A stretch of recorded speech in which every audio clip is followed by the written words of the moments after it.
한 번의 입력 실수가 시장 전체를 흔들 수 있을까요?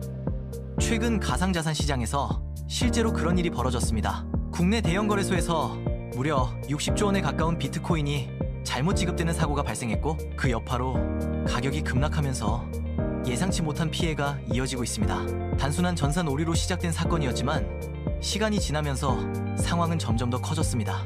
특히 코인을 담보로 돈을 빌려 쓰던 이용자들이 연쇄적으로 강제 청산을 당했다는 사실이 알려지면서 이번 사고의 파장이 어디까지 번질지 관심이 쏠리고 있습니다. 오늘은 이 사고가 어떻게 시작됐고 왜 이렇게 큰 파장이 생겼는지, 그리고 실제 피해는 어느 정도인지 차근히 살펴보겠습니다. 사건의 시작은 단순한 오입력이었습니다. 가상자산 거래소 빗썸에서 이벤트 당첨금 지급 과정 중 숫자를 잘못 입력하면서 약 62만 개의 비트코인이 계정으로 잘못 지급되는 사고가 발생했습니다. 금액으로 환산하면 약 60조 원에 가까운 규모입니다. 말 그대로 시장을 흔들 수 있는 수준의 물량이 한 번에 풀릴 수 있었던 상황이었던 겁니다. 거래소 측은 빠르게 상황을 파악하고 대응에 나섰지만 이미 일부 물량이 시장에 나오기 시작했습니다. 사고 당일 오지급된 비트코인 중 약 1788개가 실제 매도 물량으로 시장에 등장했습니다. 이 물량이 쏟아지자 가격은 순식간에 흔들렸습니다. 당시 약 9,500만 원대였던 비트코인 가격은 한때 8,111만 원까지 급락했습니다. 짧은 시간 동안 큰 낙폭이 나오면서 시장에는 불안감이 퍼졌고 일부 투자자들은 급하게 매도에 나서기도 했습니다. 단순한 가격 하락이 아니라 패닉셀이 발생할 수 있는 분위기가 형성된 겁니다. 하지만 더 큰 문제는 그 다음에 벌어졌습니다. 가격이 급락하면서 코인을 담보로 돈을 빌려 쓰던 사람들에게 직접적인 충격이 가기 시작했습니다. 이른바 렌딩 서비스 이용자들이었습니다. 코인을 담보로 맡기면 일정 금액을 빌릴 수 있는데 이 담보 가치가 일정 수준 아래로 떨어지면 자동으로 청산이 진행됩니다. 그리고 이번 사고로 실제로 이런 상황이 벌어졌습니다.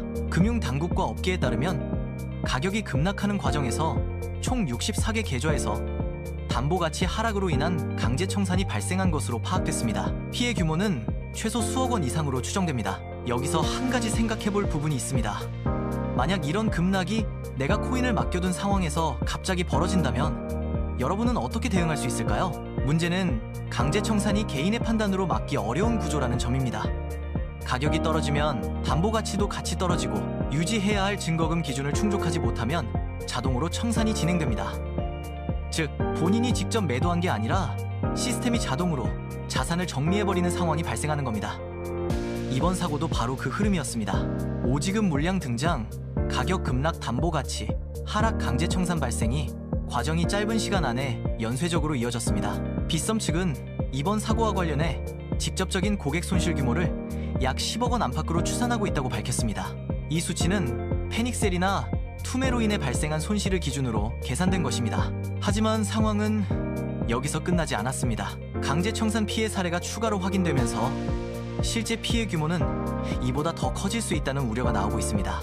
현재 거래소 측은 고객 손실에 대해 전액 보상 방침을 밝힌 상태입니다.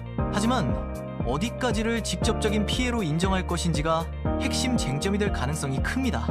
단순히 잘못 지급된 코인으로 인한 손실만 보상할 것인지, 아니면 그 여파로 발생한 가격 급락과 강제 청산까지 포함할 것인지에 따라 피해 규모는 크게 달라질 수 있습니다. 이 부분은 앞으로도 계속 논란이 이어질 가능성이 있습니다. 이번 사건은 단순한 전산 실수로 시작됐지만 결과적으로 시장 가격을 흔들고 담보대출 이용자들의 강제 청산까지 이어진 사례가 됐습니다. 특히 코인 시장에서는 가격 변동이 빠르고 레버리지와 담보 거래가 많기 때문에 작은 사건 하나가 큰 파장을 만들 수 있다는 점이 다시 한번 드러났습니다. 결국 이번 사고는 하나의 질문을 남깁니다. 가상자산 시장에서 발생하는 시스템 실수는 과연 어디까지 책임져야 할까요? 단순한 오류로 끝날 문제일지, 아니면 시장 전체 신뢰와 연결된 문제일지, 이번 사건의 후속 대응과 보상 범위에 따라 앞으로 투자자들의 신뢰에도 적지 않은 영향을 줄 가능성이 있습니다. 여러분은 이번 사고 어떻게 보셨나요?